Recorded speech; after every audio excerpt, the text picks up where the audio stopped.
the American locomotive for the imaginary railroad, the Lake Central, number 74, the Eagle. This is my wood-burning, live steam, 1/8 scale, 7.5-inch gauge that I built. I will now show how I fire this locomotive up from cold. Okay, before I start up this locomotive, I go through a pre-firing checklist, starting out with an inspection in what's called the smoke box, which is where the smoke and heat comes out of the locomotive and up through the stack. The front cover of this is held on with several screws, which when I take them off gives me access to the smoke box. In the smoke box we have several very important components. Okay, the important items that are in the smoke box, number one is the exhaust nozzle, which is where the steam from the cylinders exhausts up the stack through what's called a petticoat that creates a draft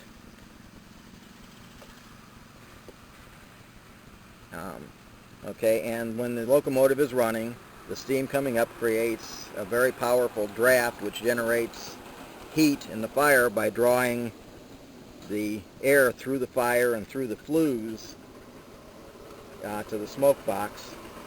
When the locomotive is not moving, this pipe right here wraps around the exhaust nozzle and has several holes pointing up, and when I open a valve in the cab, it blows steam up through the petticoat to create draft when the locomotive is sitting still to keep the fire hot. It's hard to see. Back behind the petticoat is the flue pipes that run through the boiler to transfer heat into the water to boil the water into the firebox. Okay, so I've inspected, made sure my petticoat's tight, it's at the right height above the exhaust nozzle, there's no leaks in here. Now I can close up the smoke box and go to the next part of the locomotive that needs to be inspected. Alright, the next thing I inspect before I fire up the locomotive is what's called the grates and the ash pan. The grates are this section of the firebox where the air comes up from underneath to create a hot fire. On this locomotive, to accommodate burning wood, I've added this screen mesh to control the amount of air that comes through, and I've added this arch which, when the draft is running in the locomotive, causes the gases to come up and over the top to keep the fire burning evenly from front to back. Without the arch, the front part of the fire would burn hotter because they would be pulling directly into the flues. The ash pan is just a pan that collects any ashes that drop through during the running to be cleaned later so they don't end up burning through the ties on the track. Okay, now the ash pan and grate assembly go in this locomotive from the bottom.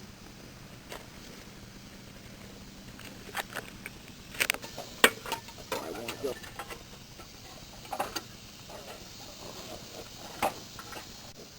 Yeah. Okay, now that the ash pan and grates are in place, it's time to move up to another part of the locomotive.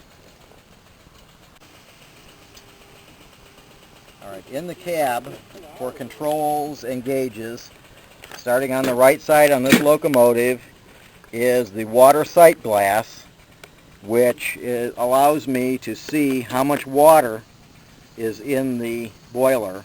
When there's water in the boiler, I'll be able to see the black and white candy stripe on the back behind the sight glass where the water is will turn into a straight line across, making it easier to see where the water is. Up here I have my boiler pressure gauge, which tells me how much steam pressure is in the boiler. As you can see, there's a green area on this locomotive between 80 and 120 psi. which is the optimum pressure for operating this locomotive. The next thing in the locomotive is the blower valve, which lets steam from the boiler into the blower ring on top of the exhaust nozzle in the smoke box to create draft. This handle here is the throttle. On a steam locomotive, when the throttle is pushed forward, it's off. When you pull it back, it's on. It gives you, the further you pull it, the more steam goes into the cylinders. This handle here is what controls the valves. You put it in, it's called a Johnson bar. You put it in the forward position and it sets the valves for going forward. You put it in the rear position, it sets the valves for going in reverse, and there are several places in between full forward and full reverse where you can latch it, which changes the valve timing to give you more efficiency when you're running on flat level track if you want to use it. Over here is a valve that is the bypass valve for the water pumps. When this valve is open, it allows water to pump from the tender through the water pumps when the locomotive is moving and then back into the tender. If I need water in the boiler to bring this water up in the sight glass, I'll close this valve or partially close it to force water into the boiler. This is a very important part of the locomotive to make sure that you don't run the boiler dry. That can be very dangerous. Now for the things that are in the tender. On this side of the tender, I have a hand water pump to pump water into the boiler when I'm sitting still. I have a sight glass to show me how much water is coming back into the tender from the bypass valve. I have a real nice poker to stir my fire. I have the wood bunker, or fuel bunker. In this case, I'm burning wood to store the wood that I need to keep going. Over on this side, I have my controls for my train brakes. I have a gauge that tells me how much air pressure is in the system, and another gauge that tells me how much pressure is actually in the brakes. This valve, when the brakes are hooked up, operates and sends air pressure to the train car brakes to help slow me down. Okay, the majority of steam locomotives tender is a water tank. This is my fill hole or cover for the water tank in the tender. Pretty much on this locomotive, everything in the tender that isn't wood bunker is water tank. Okay, for this locomotive I've made an adapter that screws onto a regular garden hose with a little valve on it, and I attach another hose so that I can fill the water in the boiler.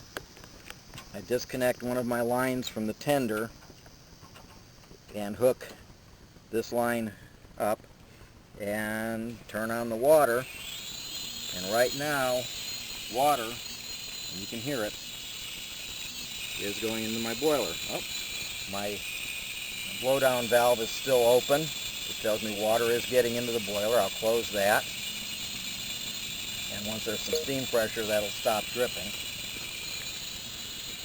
Now I need to watch my sight glass to see when I have water in.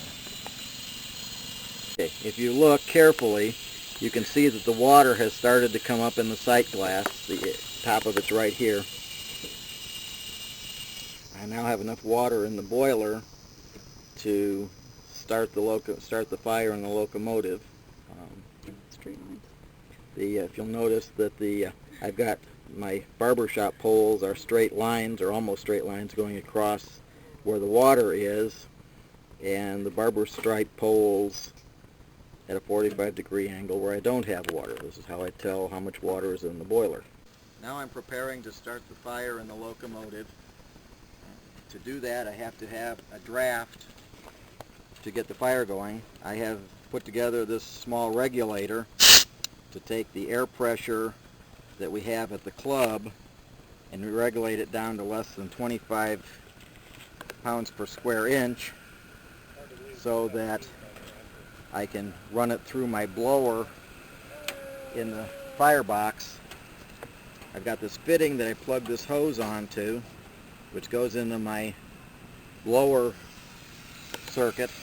Make sure that the main blower valve is off. I plug this air line in. Now I can open the valve down here and actually get draft in the smoke box. Now I'm ready to put some wood in the firebox and actually start my fire. The firebox. Okay, to start my fire in this locomotive, I take some smaller pieces of wood and I put them in the firebox on the bottom, and I will take this fire starter, which is a combination of wax, paraffin, and sawdust, and I will light it. For adults only. Yes, this is definitely an adult hobby. I get my fire starter lit. Make sure it's going. Okay, and then I'm sure that's not going to go out. I'll take it and I'll toss it into the firebox. Okay, now it's in there and it's burning. Now it's in there and burning. I will take some more wood and I will toss it in the firebox to kind of surround that fire starter. With my poker, and I'll turn on my draft a little bit, get some more small pieces of wood.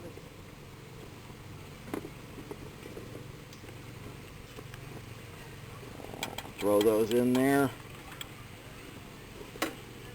Get some wood in there so it has some catch. And before long, we will have a nice roaring little fire in there. Now the wood I burn in this is hardwood. It's mostly oak and maple, which not only burn long, hot, but they smell good too.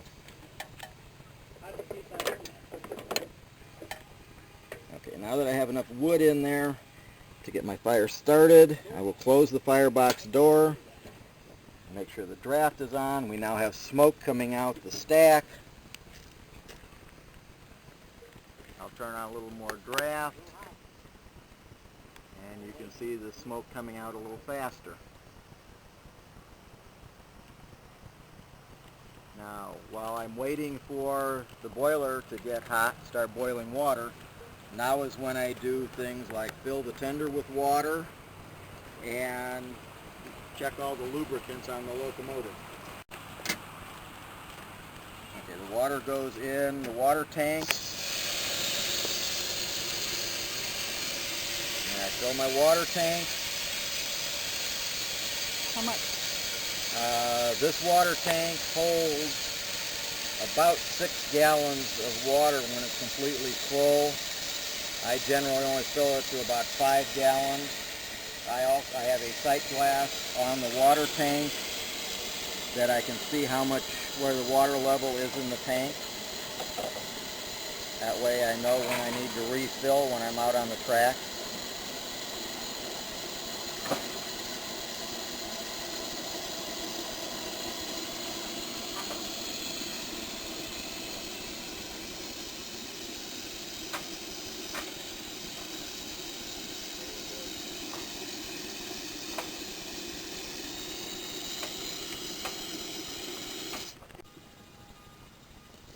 Essential parts of things to do on a steam locomotive is lubrication.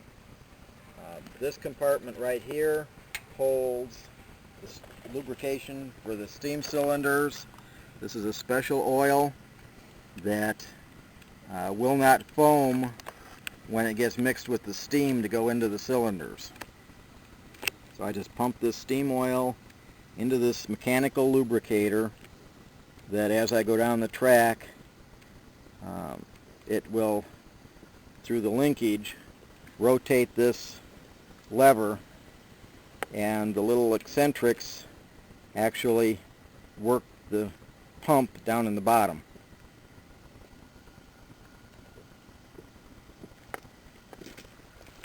Other things that need to be lubricated, use pretty much just standard oil. I have my pins on the crank rods. I have lubrication on valve gear. The eccentrics that work the valves have to be lubricated. There are lubrication points on those. And if you've noticed, this oil can has a very long nose on it, so I can reach those lubrication points back in there. There. And there's all the same lubrication points on the other side of the locomotive, which I'm going to go do now. Alright. We have had the fire going for a little while. I'm going to check to see how we're doing. Okay, we've got a pretty good fire going in there now. So I'm going to just put in lots of wood, fill up the firebox so that I can get a good hot fire going. Okay, I have steam pressure in the boiler now. I don't need my auxiliary air. I can close this valve off and disconnect this air line.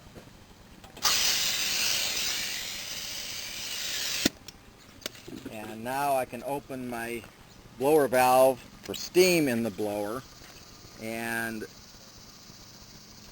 the locomotive is now officially live. It's running under its own steam. It's building pressure by itself. All umbilicals are off. Now I'll check my fire again and back up a little bit so we can get the gauges and stuff. Alright, we have now about 50 pounds of steam pressure.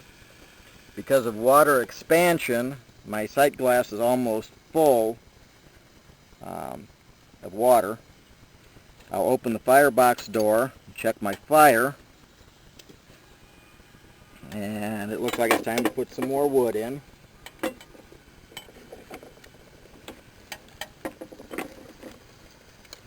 Poker and stir my fire a little bit and put more wood in.